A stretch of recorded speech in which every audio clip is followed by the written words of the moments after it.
guerras e rumores de guerras. Mas não tenham medo. É necessário que tais coisas aconteçam, mas ainda não é o fim.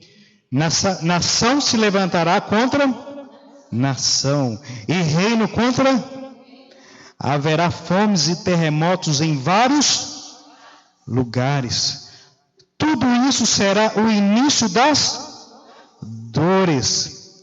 Então eles os entregarão para serem perseguidos e condenados à morte. E vocês serão odiados por todas as nações por minha causa. Naquele tempo, muitos ficarão escandalizados, trairão e odiarão uns aos outros. E numerosos falsos profetas surgirão, enganarão muitos. Vamos para Lucas capítulo 21.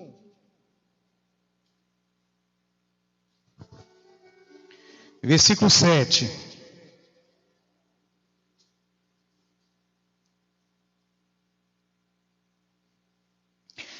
Mestre, perguntaram eles, quando acontecerão essas coisas?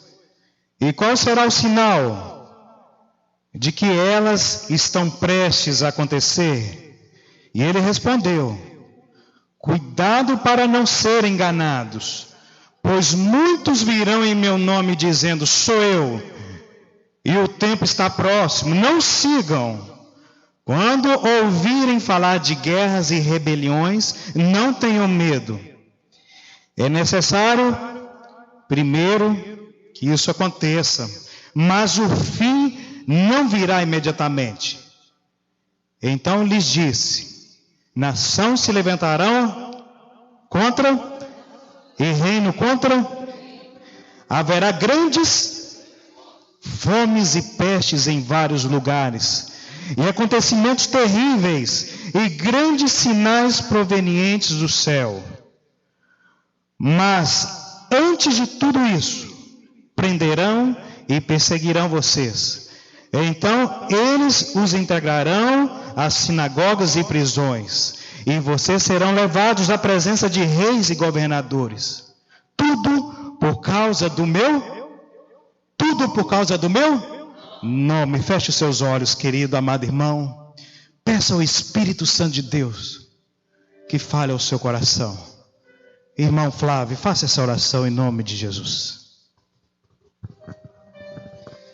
Senhor nosso Deus, nós somos gratos ao Senhor pela oportunidade que temos de estarmos em Tua casa para adorarmos e bendizermos ao Teu nome.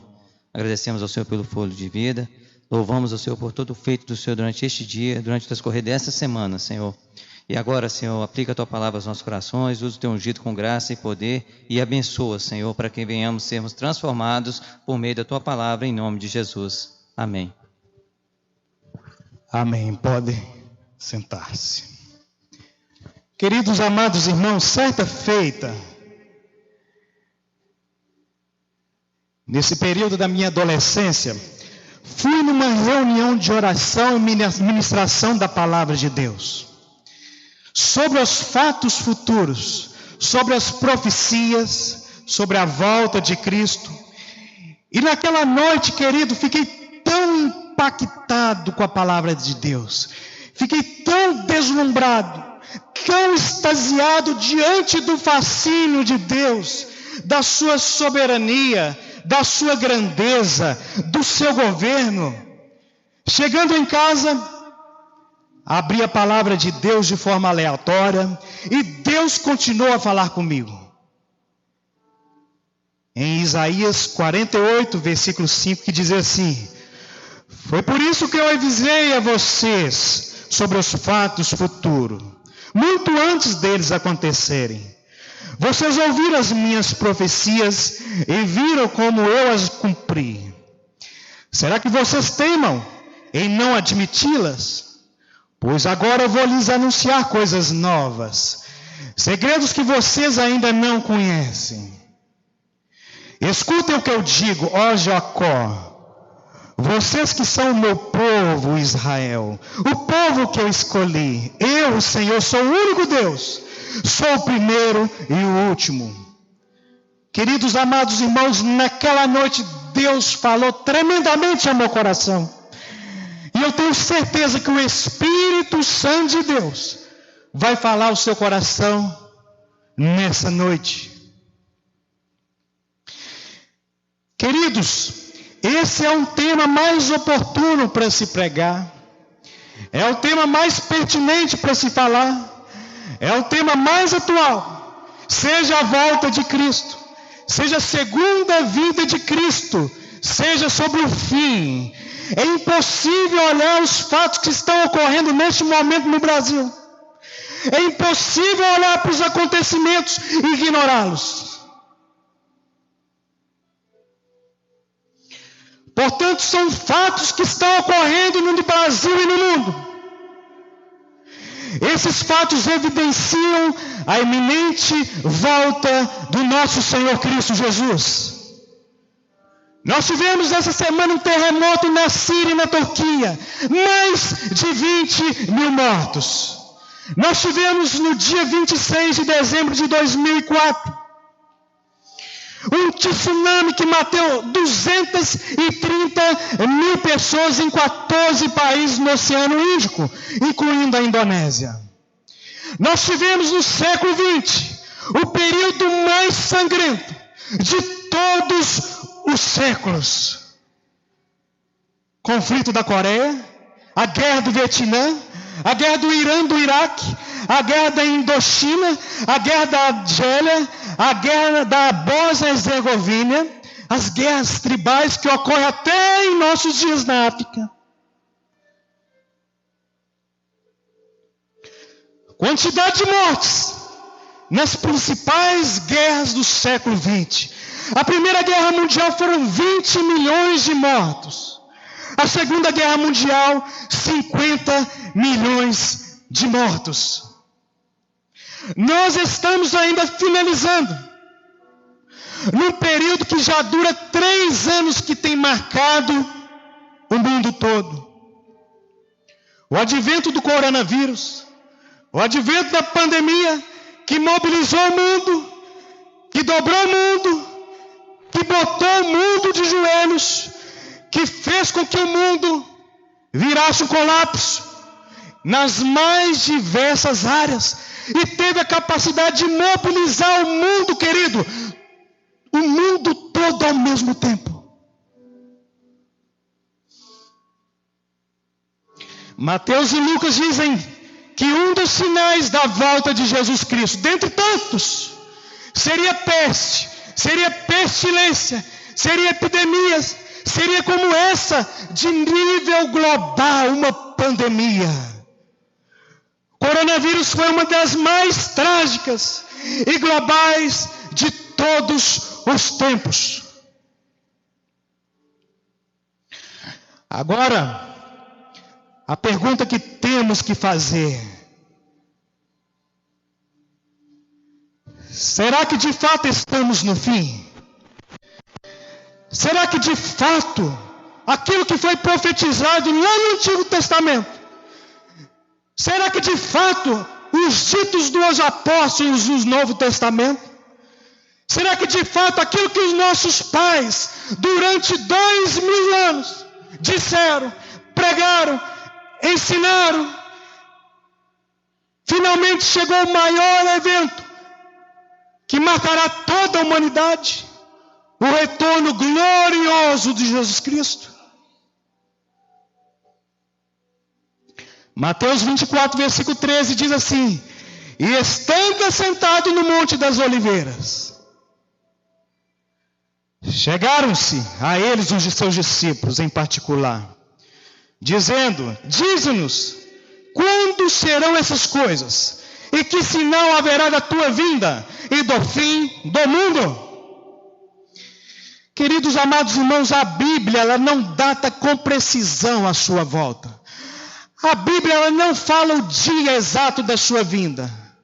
A Bíblia ela não fala o dia, o mês, os segundos, o minuto, o segundo exato. E Jesus não datou com precisão, mas ele deixou sinais que ao ver, que ao ouvir, que ao palpar, saberíamos então que Jesus estaria voltando e que de fato o fim haveria ocorrer. Nesse texto de Mateus 24, vamos ter sinais escatológicos. Esse sermão que Jesus está ali, chamado de sermão escatológico. Escatologia, o que é, querido? É a doutrina das últimas coisas. Chamado de sermão do fim. Chamado também de sermão profético. Chamado de sermão da vigilância. Porque nós temos que estar vigilantes. Porque a qualquer momento, Jesus virá e buscará a sua igreja. Que sinais são esses da primeira categoria de certeza? Do versículo 1 ao 14, são sinais que ao vermos, nós iríamos entender que tudo aquilo que ele disse acerca da sua vinda é de fato verdade, de fato se cumprirá. É certeza que ele vem, é certeza que Jesus virá. De guerras, de nações contra nações, de reino contra reinos, de rumores de guerras, de fomes, de terremotos em vários lugares. Quero destacar um desses sinais. No versículo 7 diz: pestilência, ou seja, é uma evidência nítida, é uma evidência cabal, de precisão, de exatidão, que Jesus voltará. Coronavírus está dentro dessa categoria de certeza. Portanto, querido amado irmão, quando olhássemos e víssemos colapso econômico, crises políticas, conflitos armados e guerras, nação contra nação, reino contra reino, rumores de guerras, fomes, maremotos, terremotos em vários locais, pestilências, abalos sísmicos, toda essa infernália, toda essa parafernália que se tornou o mundo, saberíamos que Jesus vai voltar. Isso é certeza. Isso é certeza. Entretanto, mesmo com uma praga do coronavírus, tendo essa proporção, tendo essa dimensão que traz todos os desdobramentos e outras áreas da sociedade, ele é um sinal de certeza. O versículo 6 de Mateus 24 diz: e certamente ouvireis falar de guerras e rumores de guerras. Vede vós, não assusteis, porque assim é necessário assim acontecer. Mas entretanto, todavia, porém, ainda não é o fim. Ainda não é o fim. Não é um sinal de que Jesus está próximo, mas é um sinal que é certo, que Jesus vem. É certo a sua vinda. Quando vocês virem todo esse colapso, não se atemorizem, não se assustem. É necessário, porém ainda não é o fim. A segunda categoria da volta de Jesus, sinais de proximidade. Sinais que ao vermos, saberíamos que agora está próximo. Sinais de proximidade, ou seja, um retorno abrupto, um retorno rápido, um retorno brusco, um retorno instantâneo. E Jesus deixa essa categoria de sinais para que a igreja perceba. E ela saberia agora é o fim. O fim chegou. Queridos amados irmãos, que sinais são esses de proximidade que antecede essa volta de Jesus Cristo? O primeiro sinal é a apostasia, vamos dizer, apostasia. Em 2 Tessalonicenses, o apóstolo Paulo diz no versículo 2: Ninguém de maneira alguma vos engane, porque não será assim. Não será assim, sem que antes venha a apostasia. E se manifeste o homem do pecado, o filho da perdição. Preste atenção, para que Jesus volte, a apostasia é um sinal que se cumpre em toda a sociedade em nível mundial, em todos os povos da terra, se cumpre o nível mundial. O que é apostasia, querido? A apostasia no qual Paulo se refere antes da volta de Jesus é um declínio moral da sociedade. Mateus 24 diz: por se multiplicar a iniquidade, o amor de muitos se esfriará. Jesus virá no momento onde os padrões estarão tão baixos, tão profundos. Jesus virá no momento onde o homem não aceitará coisas absurdas. Jesus virá no momento em que o padrão moral estará tão baixo, tão podre, tão inescrupuloso. É um dos sinais da volta de Jesus. É a corrupção moral do gênero da humanidade. É um dos sinais da volta de Jesus. É a corrupção moral do gênero moral. São as blasfêmias, são as orgias, são as imoralidades, são as crianças tocando em homens nus, são essas ideologias que estão aparecendo, são perversões sexuais, são abolições dos direitos, são tantas aberrações, queridos, são leis que estão sendo impostas, são regimes ditatoriais. Esse é um sinal de proximidade.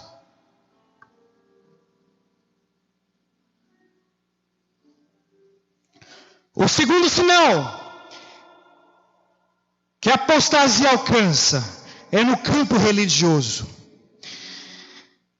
A apostasia no campo religioso é quando houver o abandono da palavra de Deus. É quando houver o abandono da verdade. Falsas igrejas sendo implantadas, falsas doutrinas, falsos pastores, falsas teologias, falsas pregações, falsos cristãos por todas as partes. Em 1 Timóteo, Paulo diz no versículo 4: nos últimos dias apostarão da fé, dando ouvido a espíritos enganadores e a doutrina de demônios. Queridos amados irmãos, é o crescimento de seitas a todo vapor nesse período ocorreria. Outro sinal: a vinda, a ascensão, o surgimento do anticristo. Assim como o urubu só pousa onde estiver infestado de carniça. Quando este mundo estiver todo corrompido, quando este mundo estiver um caos moral, quando este mundo estiver fétido, estiver asqueroso, imundo, podre, então aparecerá no poder essa figura enigmática.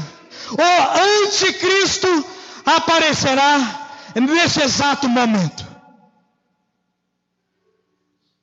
Paulo ele diz em 2 Tessalonicenses capítulo 2, versículo 3: não será assim a volta de Jesus, sem que primeiro venha o quê? Apostasia. E se manifeste o quê?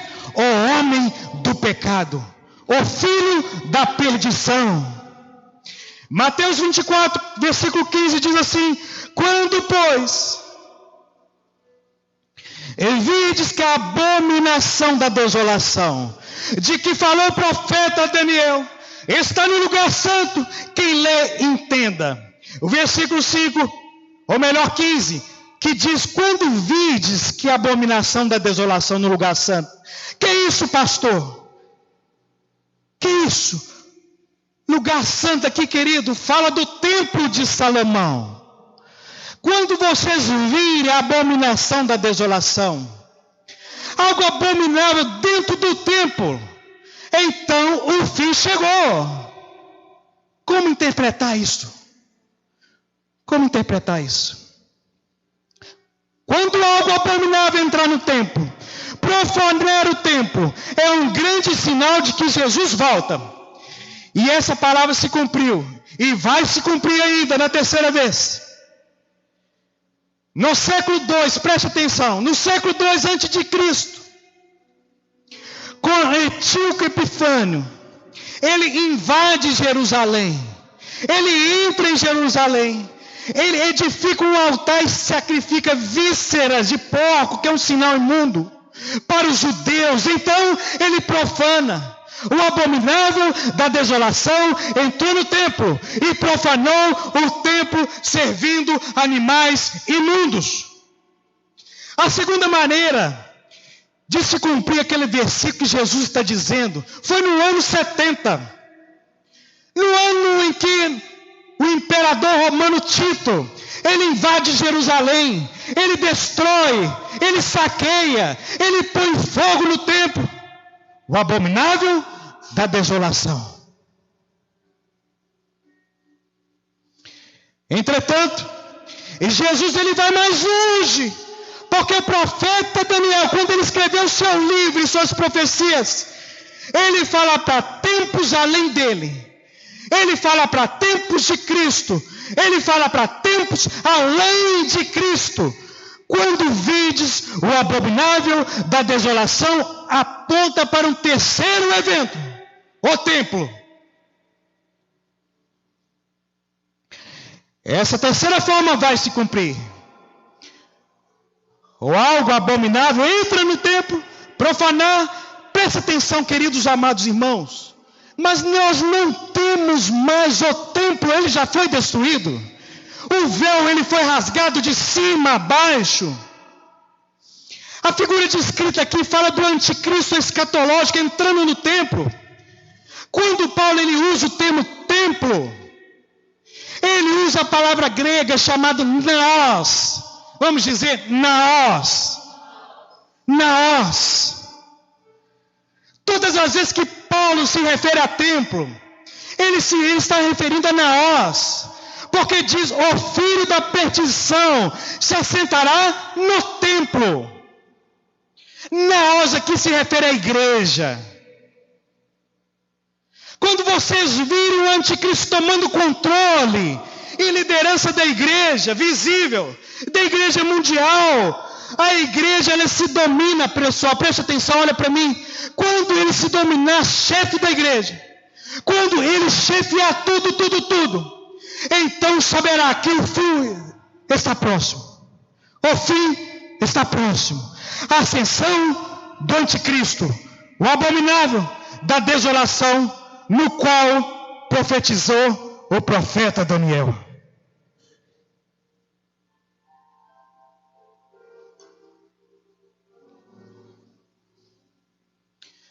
Quando se sucederá isso, pastor?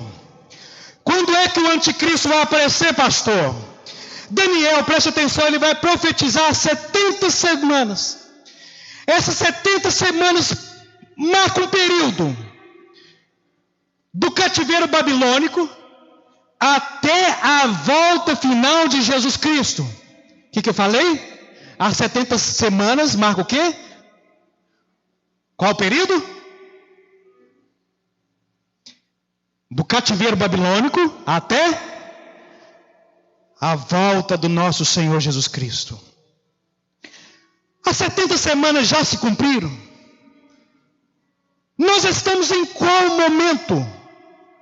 Nós estamos na última semana de Daniel. Na 70ª semana, é o que estamos vivendo. Só que Daniel diz que a semana seria dividida no meio. Qual que é a metade de 7? 3,5. 3,5 para um lado e 3,5 para o outro lado. Portanto, estamos na última semana de Daniel. Na 70ª semana é o que estamos vivendo. Agora, em qual das duas metades estamos vivendo? Nós estamos vivendo na primeira metade da última semana. Essa primeira metade é destinada a quê? Como eu sou da escatologia milenista, eu não creio no milênio literal. Paulo, ele não fala do milênio literal aqui. E Jesus não falou em nenhum dos evangelhos sobre o milênio literal aqui na terra. Os apóstolos não falaram do milênio literal. O Novo Testamento não fala do milênio literal. A primeira metade da última semana é o milênio. Milênio é o período do reino de Cristo, que vai da primeira vinda até a segunda vinda do Senhor. Portanto, estamos exatamente no milênio, querido. E ele começou quando Jesus veio à terra. Ele morreu e ressuscitou. Esse período da primeira semana, dos 3 anos e meio, é o período destinado à igreja. É o avanço do reino, é a pregação da palavra, é a pregação do evangelho, é o cavalo branco, é Cristo, é o reino e a mensagem do rei. É isso que estamos vivendo. E o anticristo? Na última metade.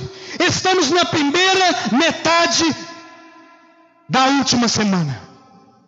Então chegará a última metade da última semana. Aí sim, é o fim do fim. É o fim do fim. Olhe para mim.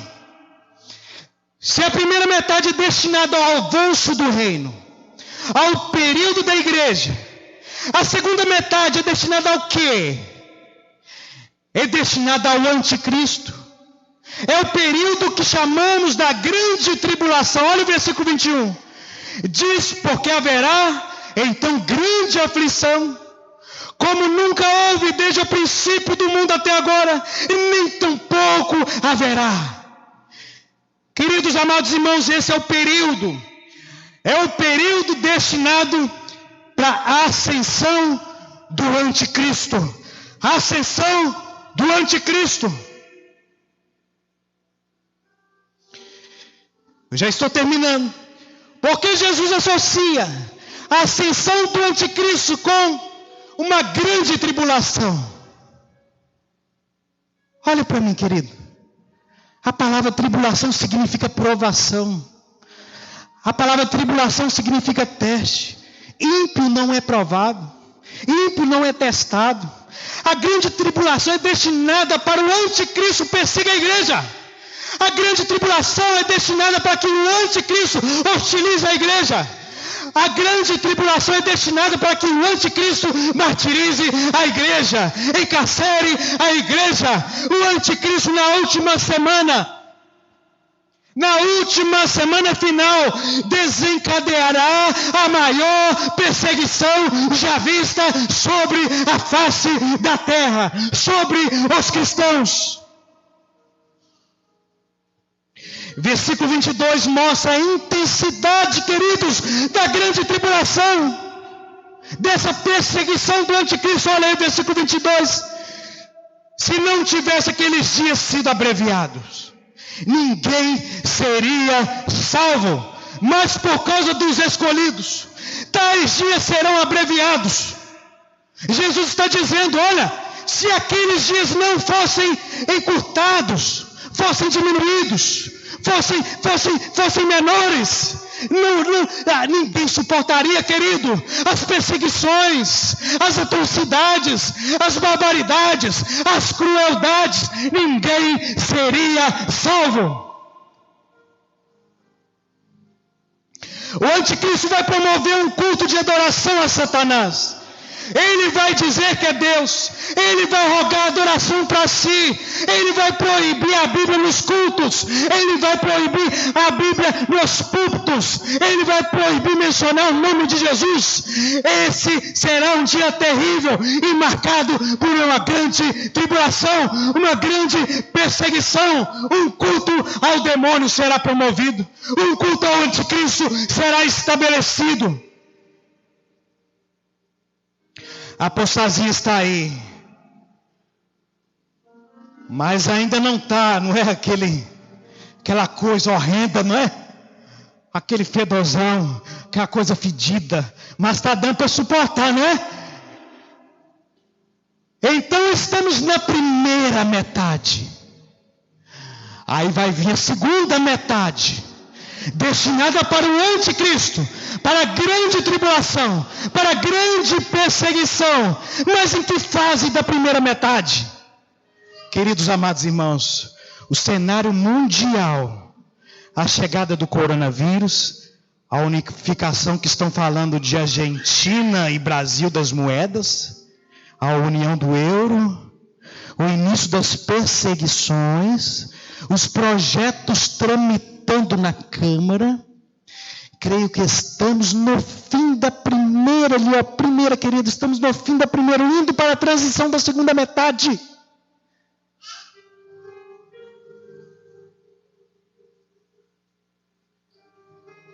Porque o quadro já está sendo pintado para um líder político, um líder militar, um líder religioso. Governo, versículo 8 diz: porém, tudo isso é o princípio das dores.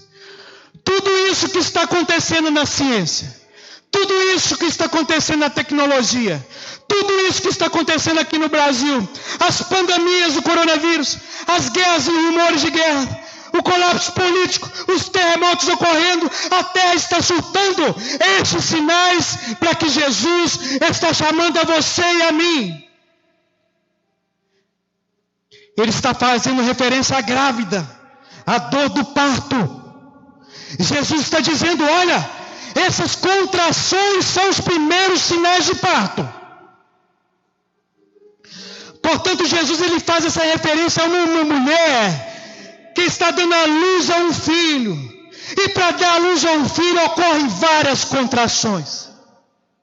É a contração do coronavírus, da pandemia, terremoto e maremoto, tsunami, furacões, guerras políticas. Será que Jesus vai voltar agora? Ele diz, versículo 6, ainda porém, não é o fim, ainda é uma contração. Ainda é uma contração. Preste atenção, querido. Só que mulher, ela sente a primeira contração. O que ela vai fazer? Ela vai se preparar. Ela tem certeza que vai nascer. Ela vai ligar para o marido. Ela vai ligar para o médico para preparar a equipe. Ela vai se preparar para o parto, que foi anunciado com a primeira contração. O que o Senhor está dizendo para a igreja dele? Todos esses sinais, a nossa volta, pode estar trazendo a transição da primeira metade para a última. Maranata, olha, vem Senhor Jesus.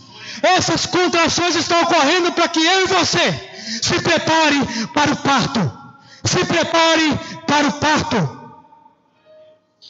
Versículo 37, a volta do Filho do Homem será como nos dias de Noé. Eles comiam, eles bebiam, eles festejavam, eles casavam, eles vendiam. Quando veio o dilúvio, todos os levou. E Jesus está dizendo, eu voltarei. Se prepare, vista da armadura de Deus, prepare o seu enxoval, pregue o evangelho, abandone o pecado, porque eu estou às portas.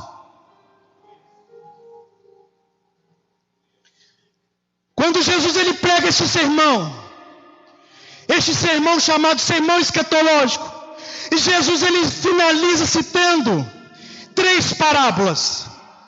A parábola do mordomo infiel, a parábola das 10 virgens e a parábola dos talentos. Porque Jesus ele conclui citando essas 3 parábolas após o sermão escatológico. Sabe para quê, querido? Em primeiro lugar, quando ele cita dos servos infiéis, ele está dizendo: olha, vigie a sua aliança que tem comigo, se arrependa dos seus pecados, se santifique, seja fiel até a morte, e dar-te-ei a coroa da vida. Em segundo lugar, quando ele trata das 10 virgens, ou seja, a conversão, ali é muito claro, das 10 crentes e das 10 ímpias. Azeite fala do Espírito Santo de Deus. Ele está dizendo: olha, há tempo para você nascer de novo, há tempo para o seu pai, há tempo para você, para os seus filhos, para os seus familiares. Cheque aquele que estão perto de você. Cheque a sua vida, querido. E depois, quando ele finaliza falando da parábola dos talentos, Jesus está dizendo: preste atenção, jovens, adolescentes, igreja de Cristo. A parábola dos talentos, Jesus está dizendo: cada um de vocês eu entreguei um chamado, cada um de vocês eu dei um dom, cada um de vocês eu dei um talento. O que vocês estão fazendo com o talento que eu dei a vocês? Quando eu voltar, eu requererei a cada um de vocês o que eu concedi a vocês, os dons, os talentos. Cuidem da devoção pessoal que você tem com Deus. Cuidem da devoção dos seus familiares. Cuidem do chamado, do talento que deu a vocês. Porque quando eu voltar, eu requererei conta de cada uma dessas coisas. Fique em pé, em nome de Jesus. Feche seus olhos.